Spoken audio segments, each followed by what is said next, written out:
Hello, everybody, and thank you so much for joining me again today for Innerviews, where we take a look and we meet the people behind the businesses in South Africa. And today I'm super excited to be chatting with Cobus Visser.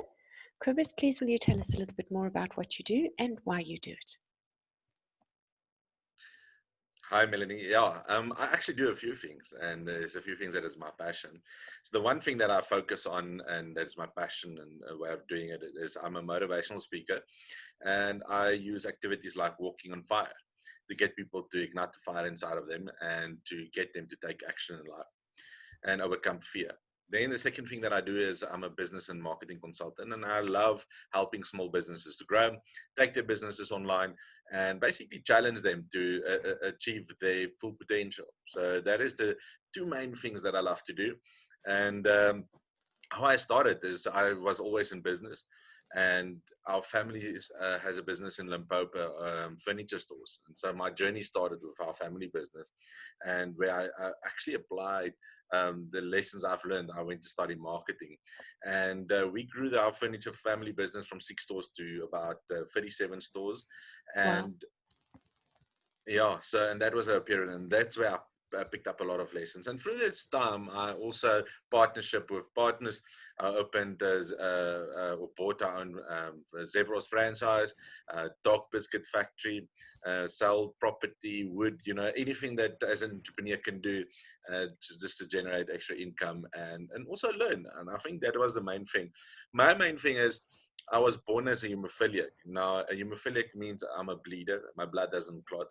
And so over the years, my joints disintegrated. And I had to find a way of supporting my family and also leaving something for my kids, because I can't get life policies, etc., and to leave them something behind. So I basically were put in this catalyst of I needed to make a choice. And that's why I started business. And through this period in 2014, I ended up being in a wheelchair, couldn't work, couldn't do anything, and I needed to change. It basically it got me to a point where I had to ask myself, why am I living? Why am I waking up every morning?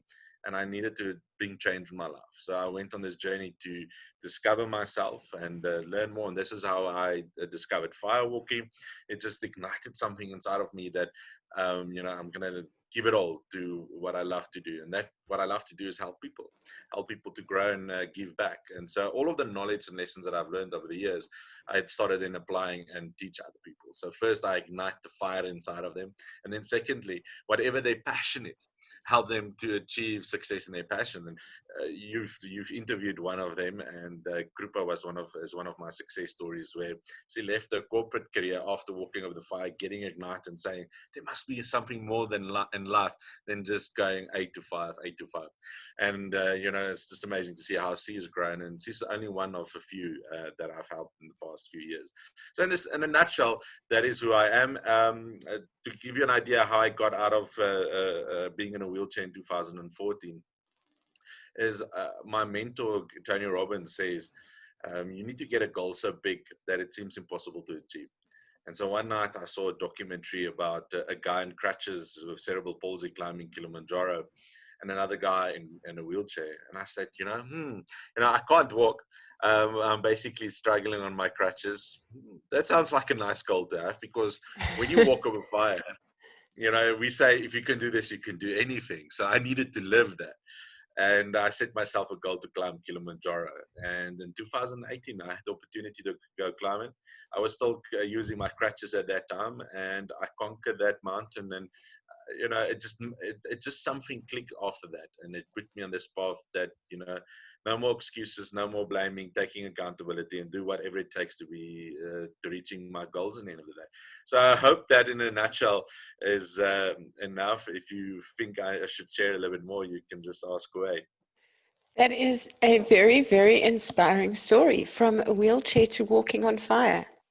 That's Yes. pretty impressive. So are your legs fully functional again today? So you walk normally? Yeah, normally in my own way. I don't have ankles. The doctor said I need to get my ankles fused if I want to overcome the pain that I experience every day. I like to say it takes me half an hour to an hour to get out of bed. I'm like an old Okay. diesel motor.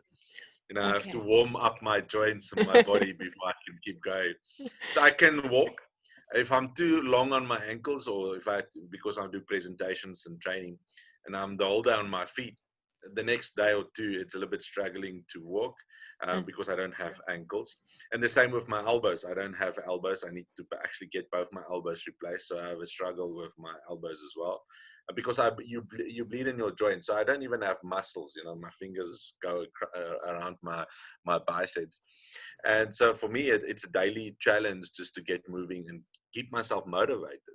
Yes. And I found this one quote that sort of motivates me and keeps me going, and it's a quote by Gandhi that says everything starts with a belief that becomes our thoughts, that becomes our words, that becomes our actions, that ultimately becomes our habits and our values, and ultimately that leads to our destiny. So I challenge myself every day to change my beliefs about what is happening, especially like this COVID that was just another metaphor of a mountain that we all have to climb. And the one thing that is getting me through this is the lessons that I learned climbing Kilimanjaro. And that is one step at a time and keeping your focus, no matter how hard it gets, no matter how challenging it gets. It's every day doing what I need to do to be able to change my destiny. And it changed by changing the thoughts and the words that I use on a daily basis. So what I find most inspiring about this is often when you speak to motivational speakers, it seems as though they have these ideal lives. Yes. Whereas it sounds to me as though you've got some really very real and ongoing challenges. And yet, in some way, you still find it within yourself to remain positive, and not only remain positive for yourself, but to shine a light for others who might be feeling a little uninspired. And that Yeah, for me is incredible. thank you for that. And I think in the end of the day, that's what it's about, is that the reality is we all have challenges in our life. And I think it's in a sense, acknowledging it, that we have that. But there's tools that gets us out of it. Not everyone has health challenges, but I want people to learn from the golden nuggets that gets me through, because there's a strategy that we follow that creates our results in the end of the day. 1 + 1 = 2. No matter how we focus on the problem in the end of the day, it stays a 2. We can make it big, we can make it small, but the reality, that's going to be the answer no matter what. For us to change our results, our answers in the end of the day, we need to change the strategy that we follow that gives us that result.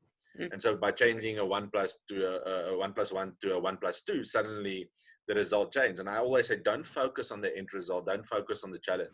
Focus on what is the strategy you follow every day that gives you that result. Because if you just tweak it a little bit and change it, the result change.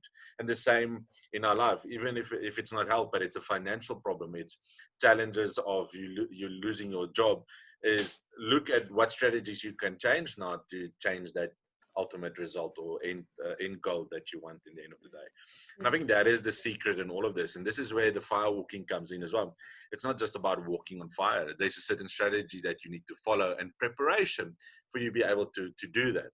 And this is where I come in business as well. You need to change the way you think about business, the way you talk about money, and then start sitting down and prepare yourself. Look at what skills you need to be able to be successful. That's the one thing that I found with small businesses, is they don't even know how to budget, they don't set goals, they don't know how marketing works. Everyone has this perceived idea this is how business should be. They all think is, oh, I have all of this extra time, I can do whatever I want. But you don't understand that you actually work harder in your own business than what you would do for someone else. It's not an 8 to 5, it's a 24-hour job, because in the beginning you have to do everything. Am I right, Melanie? You can't Absolutely. just delegate the work until you've generated the income to start hiring people to delegating it. Then you become an entrepreneur and a business owner. But in the beginning, if you're a small entrepreneur and you do everything yourself, it's just a slave job that you've created for yourself. And people don't know how to get out of that. Absolutely. That resonates for me a lot, because I've created 1 or 2 slave jobs for myself before I learned to re-engineer things so that they actually serve me in a better way. Definitely. And the thing is, one needs to take that action and needs to, it's like Alcoholics Anonymous, you have to come to a point and say, look, I have a challenge. I can't keep on doing the same thing over and over and expect a different result. I need to get out of it. So first you have to acknowledge, okay, I don't know everything. I don't have all of the knowledge and everything to do this. Okay.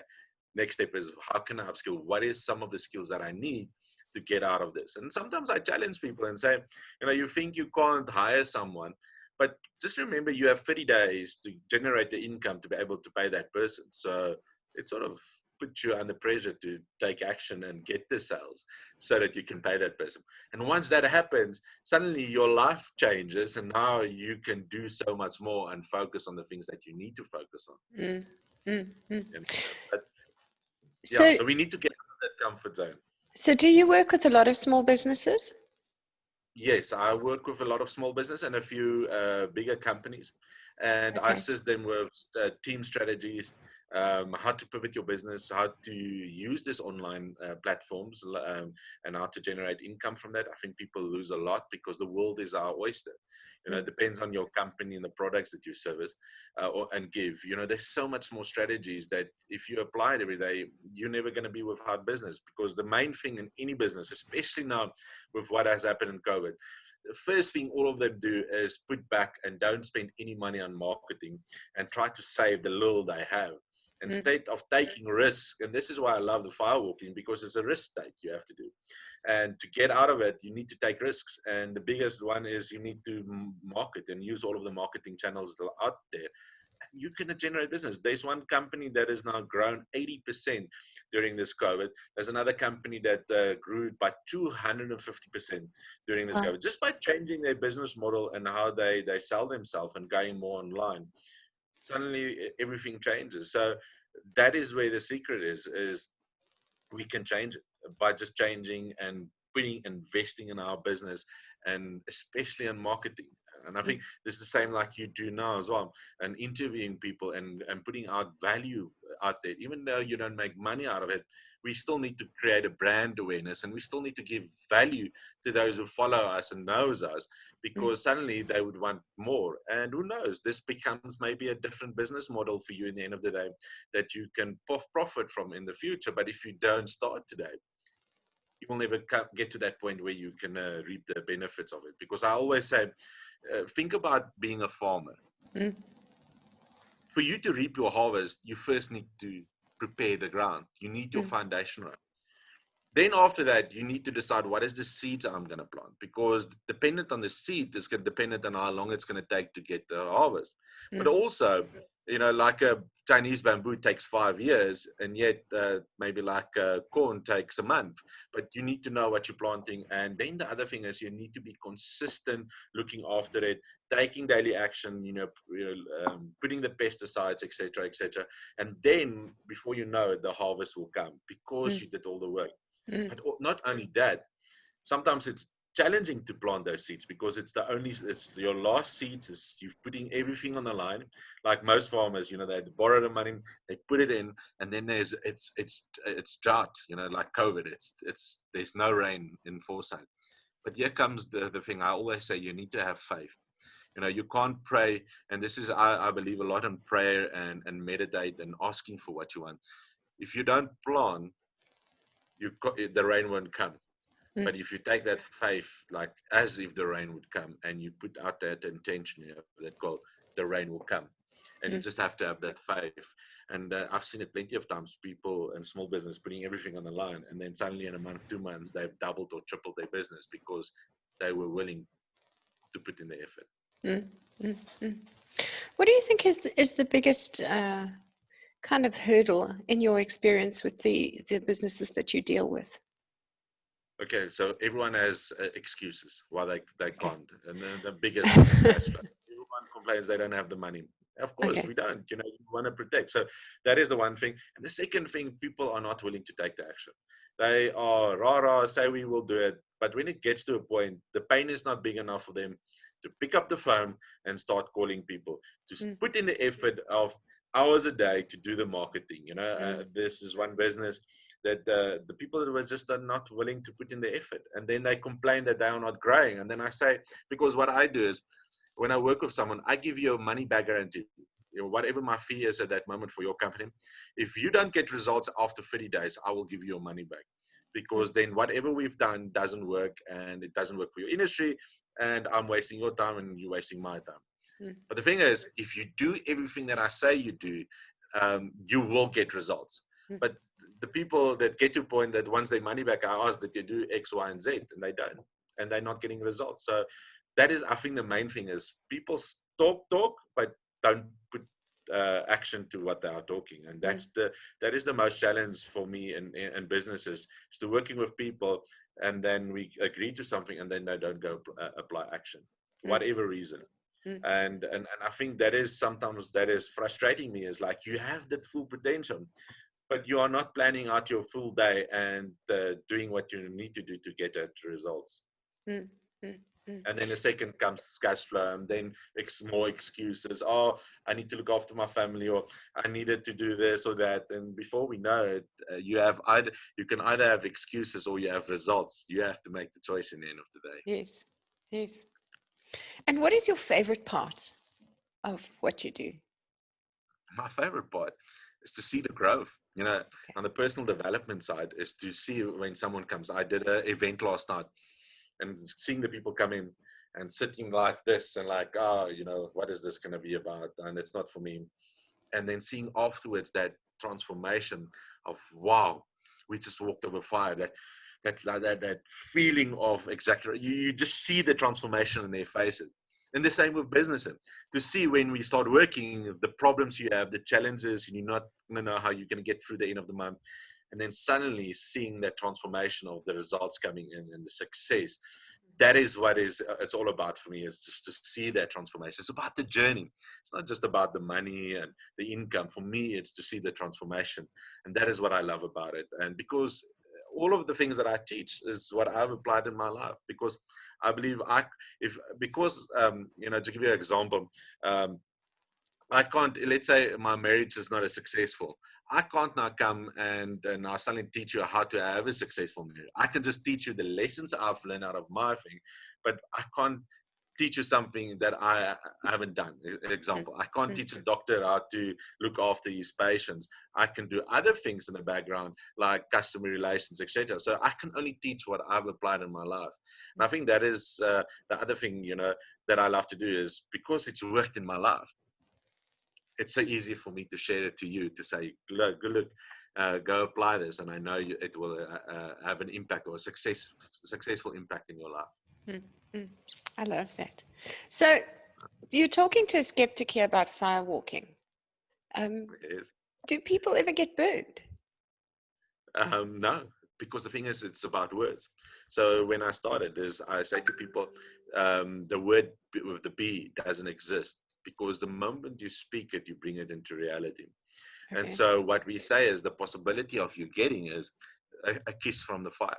And that kiss will last for those few seconds, and it will go away, because the fire loves you and is cares for you. Because you're changing the way you look at the fire, suddenly the experience change, and the end result changes as well. And then because we walk over 500 to 600 degrees Celsius, so you need to conquer this and the thoughts that you have in the words. And because aluminium melts at 250, the doctor said 150, it's third degree, whatever that word is. And so it is a reality that you can get hurt.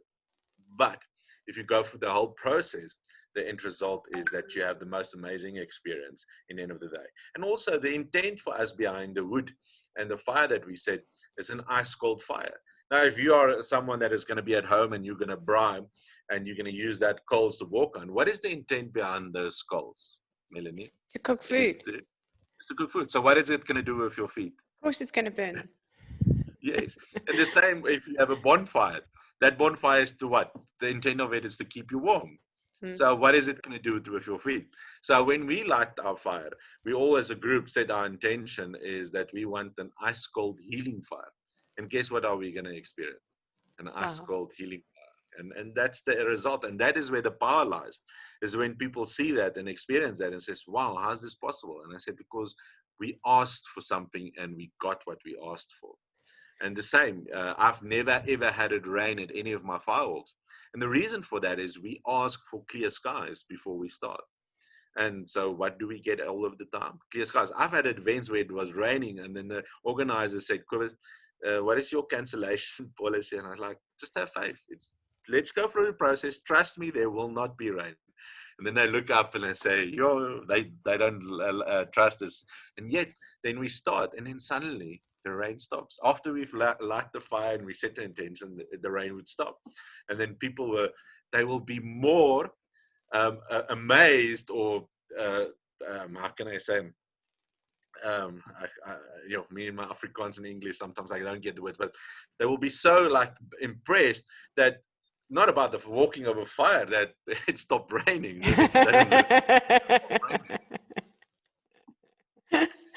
So I believe you because I've seen that magic before somewhere. Yeah, so that is what the power is. And so that is why, and that's another reason why I love doing this, is to see how people are so amazed about the possibilities. Mm-hmm. And I'm sure that once you've broken through that barrier in your mind, it's much easier to believe new things about your life. Of course, yes. And You've gone about through. how you can change your reality. And how many people do you work with in a group normally, Cobus? The biggest group I've been part of was 6,500 people. Wow. It was in Texas, Dallas, and then the biggest in South Africa was 500 people. Okay, and all 500 walk over the. That was for the firewalking. With the glass walking was in the beginning of this year, was 3,500 people that we had the opportunity to walk over broken glass. Wow, that's amazing. You're not going to catch me there, sorry. Well, I'm going to keep my shoes on. That is what everyone says. And guess what? Once you start listening and you're part of the process that I take you through, yes, you don't want to walk. You want to walk. It's like, bring the glass, bring the fire. I'm ready. I want to do this. Well, I have to say that this is based on my previous experience where a friend talked me into jumping out of an aeroplane. And I was sick for days afterwards, just at the thought of it. So I'm more mindful what I agree to these days. Well, in the end of the day, I say to you in experiences like that, is to challenge yourself, because rather use that process of recognizing the little voice in your head that is bringing that feelings into your life, that uncertainty, that fear, because that same little voice will come when you have to put money on marketing for your business, or you need to get a coach, or you need to do something in your business to make it, or hire that person that you need to hire. It's the same little voice. Are you going to start listening to that voice that's going to stop you from reaching your full potential? Or are you going to conquer that voice and say, but I do believe in myself. I can do this. And I can jump out of it. I just need to trust the process. And once you do that, you take the lessons out, and next time you recognize that voice so much faster, and you can conquer that little voice, and you can actually then empower the voice that believes in you. Okay, that makes sense. Thank you so much for an inspiring morning's conversation, Cobus. I enjoyed that very much. If anybody is looking to contact you online, where can they find you? So to make it easy, I will send you a link that you can add on the video, and people can look at the bottom. Okay. But for now, you see my name here at the back, Cobus Visser. So it's basically cobusvisser.com. Yeah. So, so it's cobusvisser.com. That's the easiest to get in hold of me, or search for me on Facebook. But I will send you a link that has a link to all of my social media links and the videos that people can get access to. And so they can just click it somewhere in the video, or go to my Cobus Visser. Okay, fantastic. Thank you so much for your time. That was very inspiring. Thank you for you, Melanie, and thank you for making time for me as well. Pleasure.